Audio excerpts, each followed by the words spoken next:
MP report अनवर जान कोहिस्तानी ठटे शहर के रहवासी वापारी दुकानदार फुरकान हैदर शेख प्रेस क्लब ठटो पहुंची साफ़े नगिया दांदे इल्ज़ाम हणंदे चयो आहे त हू कल्ह ठटे खां हैदराबाद सुजुकी खणी सामान वठण लाइ वेंदे ठटे ज़िले जे आख़िरी हद नई बारन वेझो चेक पोस्ट ते पहुतो त उते अल्टो कार में वेठल शख़्स पाण खे नार्को टैक्स ऑफिसर ज़ाहिर कंदे गाड़ीअ जा कागज़ ऐं टैक्स जी पुछा कई। जेकी कागज़ मुकमल हुजण ते हिन चयो त तव्हां पंहिंजी सुजुकी जी इंश्योरेंस करायो। हिन चयो त तव्हां जो इंश्योरेंस सां वास्तो न आहे। उन हूंदे बि हिन नार्को टैक्स ऑफिसर खे 1850 रुपया इंश्योरेंस की मिद में इज़ी पैसा करे ॾिना, जंहिंजी रसीद भी खेनि ॾिनी वई। जिते मूं खेसि नालो ऐं उहिदो पुछियो त हिन कावड़ में अची मूं मथां सख़्त तशद्दुद करे सामान लाइ खणी वेंदड़ पैसा फुरे धमकी ॾिनी।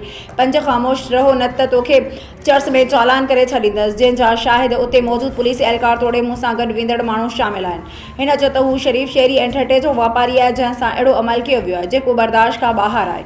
हिन नार्को टैक्स खाते जे आला अख़्तियारनि समेत समूरनि वसवारनि खां मुतालबो कयो त सणस इंसाफ़ करे बिला जवाज़ मथस तशद्दुद कंदड़ नार्को टैक्स ऑफिसर सॾाईंदड़ अमलदार ख़िलाफ़ कार्रवाई करे वापारियुनि खे उन्हनि जी ज़्यादतियुनि मां निजात ॾियारे खेनि वधीक परेशानी खां बचायो वञे। ॿी सूरत में इंसाफ़ लाइ अदालत में वेंदसि।